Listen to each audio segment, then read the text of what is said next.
Hello everybody, you're welcome back again to the Reggae Appreciation Society. Dancehall is one of the most popular forms of music on Jazz Green Earth, and if you ask members of the younger generation, they will tell you that it is the number one sound from Jamaica. It emerged from the island's rich and fertile music industry as an offshoot of reggae in the 1970s. It's the child of reggae music. It's a subgenre based on the sinuous rhythms of reggae musicians, but unlike traditional reggae with vocalists backed by live bands or tailor-made instrumentals, dancehall artists perform over previously used rhythms or those digitally composed in the studio.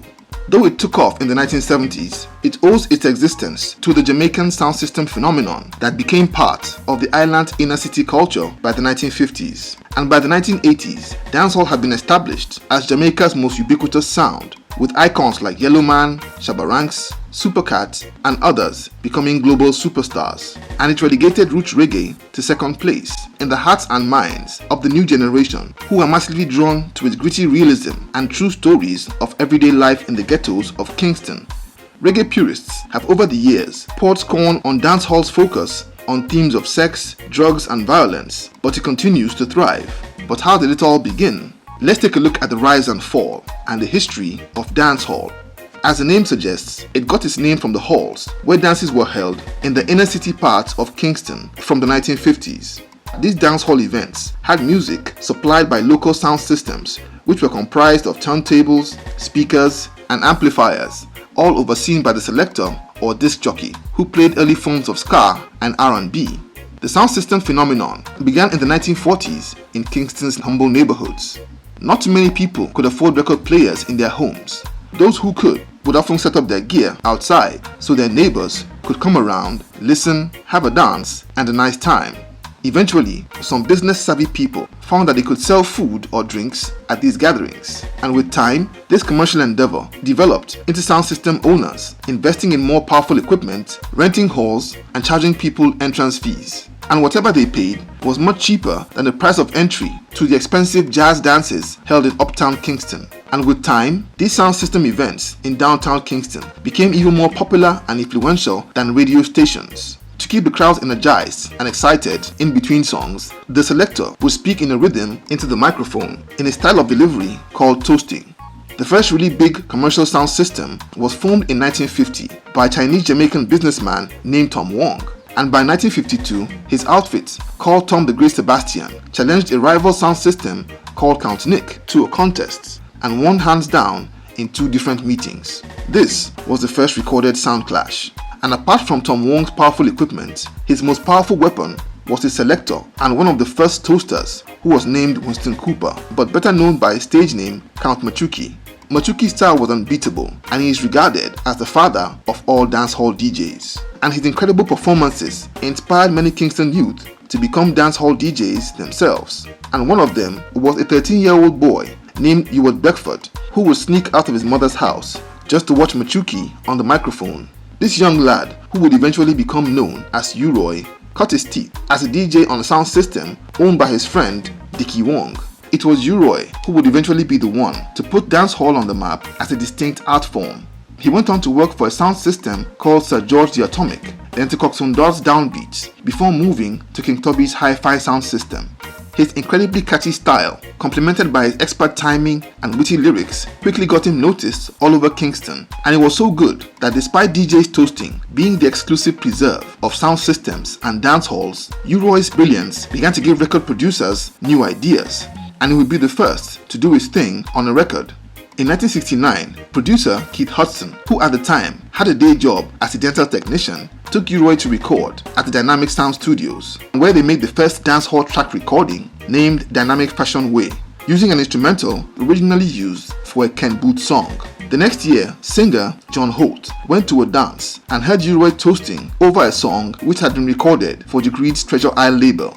Holt was impressed by what he had just heard and arranged a meeting between U-Roy and Duke Reid, and both parties agreed to record some songs together. And in 1970, the first three singles recorded in this collaboration, In Wake the Town, Wear You to the Ball, and Rule the Nation, all went to number 1 on the Jamaican charts, and dancehall as a subgenre was officially born.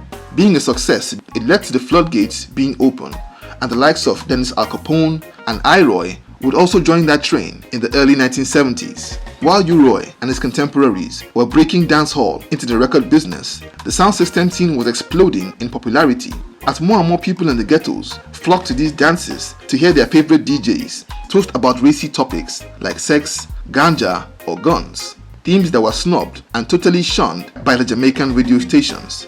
It was this single factor that led to the proliferation of the sound systems and dancehall itself, with hundreds and maybe thousands of DJs coming up the ranks, like Big Youth, Brigadier Jerry, Josie Wales, Barrington Levy, and countless others. The 1970s came to an end with dancehall in second place to Roots Reggae, but the 1980s would mark something entirely different. As the new decade unfolded, dancehall producers like Henry John Joe Laws were perfecting the templates for modern dancehall, with his artists like Yellow Man and Barrington Levy doing their thing over solid and hard-driving instrumentals, courtesy of the Roots Reggae band. Their music was stunning, very danceable and catchy, and dancehall would break into international consciousness when Yellow Man became the first dancehall artist to get an international record deal for his 1982 album titled Mr. Yellow Man. Dancehall was now global. By the middle of the 1980s, dancehall moved even further away from its Roots Reggae origins and began to run on a purely digital engine when in 1985, producer King Jammy released a song named Under Me Slang Tang by an artist named Wayne Smith and immediately gave birth to digital dancehall, also known as Raga. Under Me Slang Tang became a monster hit and led to an avalanche of copycats. But for all its success, it had negative effects on the Jamaican music industry. It had been extremely cheap to make, as the instrumentals had all been put together with a small Casio keyboard, and this factor inspired others to shun more elaborate production processes. Suddenly, almost everybody could be a producer, and it caused a decline in the general quality of music being put out. The 80s saw the emergence of heavy hitters doing their thing in the biggest sound systems like Kilimanjaro, Black Scorpio, and King Stelgav. Dancehall became a juggernaut in that decade, but its influence was nothing compared to what would come by the 1990s, both locally and internationally. The 90s are regarded as the peak and most pivotal era of dancehall, with the music achieving global acceptance and creating global megastars. Its popularity led to a huge wave of crossovers, mostly with US R&B and hip-hop artists, who attested to the influence of dancehall by featuring dancehall artists on their songs or just outright incorporating it themselves.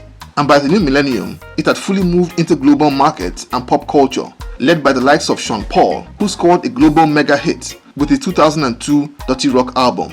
His success led the way for new millennium artists like Elephant Man, Vybz Kartel, and Idonia. But by this time, the music was totally unrecognizable from its reggae origins, as the instrumentals generally sounded like pop, R&B, and hip-hop. But the worst part is that slackness flew up to an all-time high, and dancehall in the new millennium became choked with the worst level of slackness.